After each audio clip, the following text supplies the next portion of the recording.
గారు, మిత్రులు పూడి తిరుపతిరావు గారు చాలా అంశాలు, రాజధానికి సంబంధించినటువంటి అంశాలు. వారు కొన్ని మాట్లాడిన అంశాలు కూడా ఏందంటే, ఈ రాష్ట్రం విడిపోయిన తర్వాత మనకి జరిగినటువంటి అది ప్లస్ కావచ్చు, మైనస్ కావచ్చు, చాలా అంశాలున్నాయి. ఆ రోజు ఆంధ్రప్రదేశ్ విభజించేటప్పుడు కూడా చాలా ఒక ఉధృతమైనటువంటి వాతావరణం. ఢిల్లీలో కావచ్చు, ఆంధ్రప్రదేశ్లో కావచ్చు. ఆ నేపథ్యంలో మనం విడిపోయిన తర్వాత చంద్రబాబు నాయుడు గారు నవ్యాంధ్ర తొలి ముఖ్యమంత్రిగా అధికారంలో రావటం, అదేవిధంగా పోలవరం అనేది నాకు చాలా ప్రెస్టీజియస్ ఇష్యూ, ఈ రాష్ట్రం ప్రజలకు చాలా మేలు జరిగింది దానివల్ల అని చెప్పి 7 ముంపు మండలాలని ఆ పోలవరం మన ఆంధ్రప్రదేశ్ లో కలిపిన దాకా ఆయన ముఖ్యమంత్రిగా సంతకం చేయలేదండి. యా, అప్పుడు కేంద్రాన్ని ఒప్పించారు. అదేవిధంగా కేంద్రంతో సఖ్యతగా ఉంటూ ఆంధ్రప్రదేశ్ రాష్ట్రాన్ని ఏ విధంగా ముందరికి తీసుకెళ్లాలని ఒక విజన్ ఉన్న నాయకుడు చంద్రబాబు గారు. చంద్రబాబు గారి యొక్క ఆలోచన విధానం ఎప్పుడు ఎట్లుందంటే, కలలు కనాలి, ఆ కలలను సాకారం చేసుకోవాలని అబ్దుల్ కలాం గారు చెప్పినట్టు ఆయన విజన్ ఉండింది. విజన్ 2020 కావచ్చు, ఇప్పుడు విజన్ 2047 కావచ్చు. ఆ విజన్ ప్రకారం వర్క్ చేసేటువంటి వ్యక్తి, వాస్తవానికి దగ్గరగా ఉంటారండి చంద్రబాబు గారు. ఎప్పుడు కూడా ఒక రాష్ట్రం అభివృద్ధి చెందాలంటే ఆ రోజు ఉన్నటువంటి కేంద్రంతో సఖ్యతగా ఉంటూ ఈ రాష్ట్రానికి సంబంధించినటువంటి ప్రతి అంశాన్ని ఆ రోజు మోదీ గారికి, ఆ రోజు ఉన్నటువంటి కేంద్రంలో పెద్దల దృష్టికి తీసుకెళ్లేవారు. అవకాశం వచ్చినప్పుడల్లా కేంద్రంలో ఉన్నటువంటి పెద్దల్ని ఆంధ్రప్రదేశ్ కి ఆహ్వానించేవాళ్ళు. అవన్నీ మనకు తెలుసు. కానీ రాజకీయ కక్షల నేపథ్యంలో ఆంధ్రప్రదేశ్ కి జరిగిన అన్యాయం అంతా ఇంత కాదండి. ఎందుకంటే జగన్మోహన్ రెడ్డి గారు వచ్చిన తర్వాత ఈ అమరావతి ప్రాంతాన్ని అభివృద్ధి చేయడానికి ఈ బ్లూ ప్రింటే నాకు అర్థం కావట్లేదు అన్నారు. దాని తర్వాత జరిగిన పరిణామాలు అన్ని తెలుసు. రాజధాని ప్రాంతంలో ఉన్నటువంటి అక్క చెల్లెలు చాలా మంది రాజధాని భూములు ఇచ్చి మేము అన్యాయం అయిపోతున్నాం అని చెప్పి వాళ్ళు పోరాటం చేయటం, వాళ్ళ మీద ఏ విధంగా ఆ రోజు ప్రభుత్వం దాష్టికం చేసింది, ఈ అన్ని అంశాలు చూసుకున్నప్పుడు ఏంటంటే ఈ ఉద్యమాల్లో మేము కూడా భాగమైనటువంటి వాళ్ళం. మాకు ఒక ఆవేదన కలిగింది.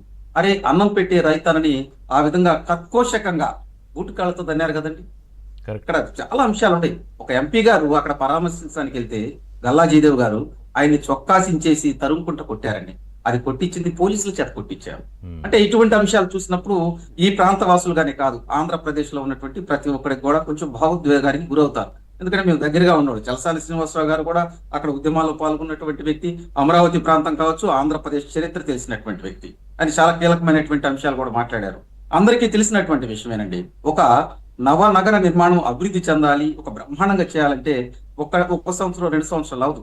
ఒక ప్రభుత్వం వచ్చిన తర్వాత నెక్స్ట్ వచ్చే ప్రభుత్వాన్ని దాన్ని ఒడిసిపెట్టుకొని ముందుకు తీసుకెళ్లగలగాలి. దౌర్భాగ్యం ఏంటంటే భారతదేశంలో ఏ రాష్ట్రానికి లేనటువంటి రాజకీయ అనిశ్చితి, రాజకీయ కారణాల వల్ల ఆంధ్రప్రదేశ్ నష్టపోయింది. ఈ చాలా సందర్భాల్లో మనం చెప్పుకున్నాం. కానీ ప్రస్తుతం చంద్రబాబు నాయుడు గారు చేస్తున్నటువంటి వ్యవహారశీల ఒకసారి చూస్తే ఆయన 17 గంటలు పనిచేస్తారండి.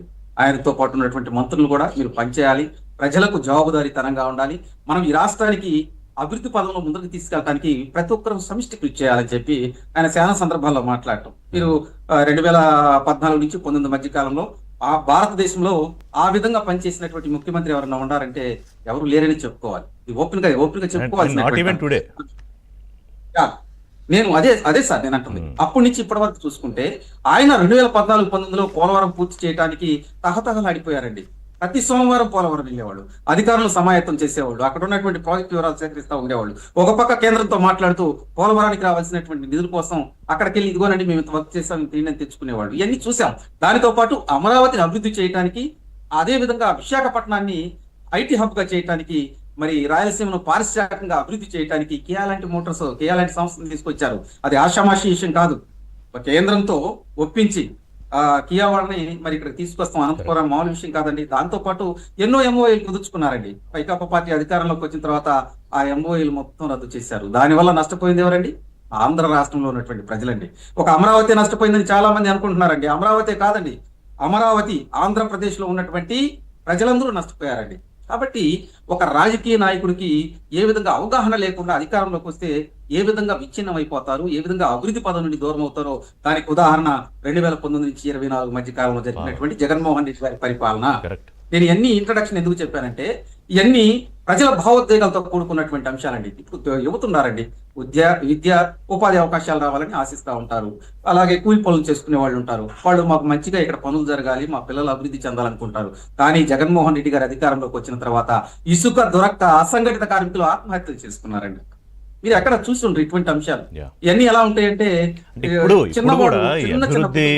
ఎజెండాలో మీరు వెళ్తున్నప్పుడు కూడా ప్రయత్నాలు జరుగుతున్నాయి, కానీ ఎవరి వల్ల కాదనుకుంటా నేను. ఎందుకంటే ఆపడానికి ప్రయత్నాలు చేశారు. సింగపూర్ ప్రతినిధులకి మెయిల్స్ పంపించడాలు, మిగతా కంపెనీలకి లేఖలు రాయడాలు, దొంగ మెయిల్ ఇవన్నీ కూడా చేశారు. అన్నీ బయటపడ్డాయి కదా.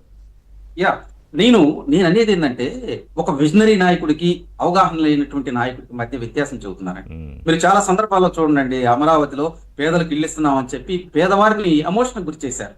అమరావతిలో పేదవాడు ఉండకూడదు అన్నారు. ఆ ఎంట్రన్స్ లోనే ఈ చిన్న చిన్న ముక్కలండి, ఒక్కొక్క సెంటు భాగంతో మొత్తం డివైడ్ చేసేసి అమరావతి ప్లాన్ ని నిర్వీర్యించేసి మరో ధారావి చేద్దాం అనుకున్నారు. అంటే ఏంటి, అమరావతి అభివృద్ధి చెందటం వైకాపా పార్టీ వారికి ఇష్టం లేదు.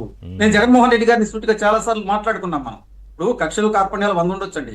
ఒక రాష్ట్రం అభివృద్ధి చెందాలంటే ప్రభుత్వం, నెక్స్ట్ వచ్చే ప్రభుత్వం ఒడిసి పట్టుకొని ముందరికి తీసుకెళ్లాలి. ఇటువంటి అంశాలు మనం చాలా చెప్పుకోవచ్చు. ఎందుకంటే అమరావతి ప్రాంతం గురించి కూడా చలసాని శ్రీనివాసరావు గారు చాలా గొప్పగా చెప్పారు. ఎందుకంటే గౌతమ బుద్ధుడు నడియాడినటువంటి ప్రాంతం, అన్నపూర్ణగా ఆంధ్రప్రదేశ్ అన్నపూర్ణగా వెలుగొందినటువంటి ప్రాంతం అమరావతి. అక్కడ రైతులు కూడా చాలా మంచి మనస్తత్తులు అండి. ఎవరిని కూడా ఇబ్బంది పెట్టేటువంటి అంశాలు మాట్లాడేటువంటి విధానం ఉండదు. శాంతియుతంగా ధర్నాలు చేస్తుంటే అక్కడ ఉన్నటువంటి ఒక ఎంపీ 3 రాజధానులు అని చెప్పి వాళ్ళ మీద కర్కశం వెలిపించారు.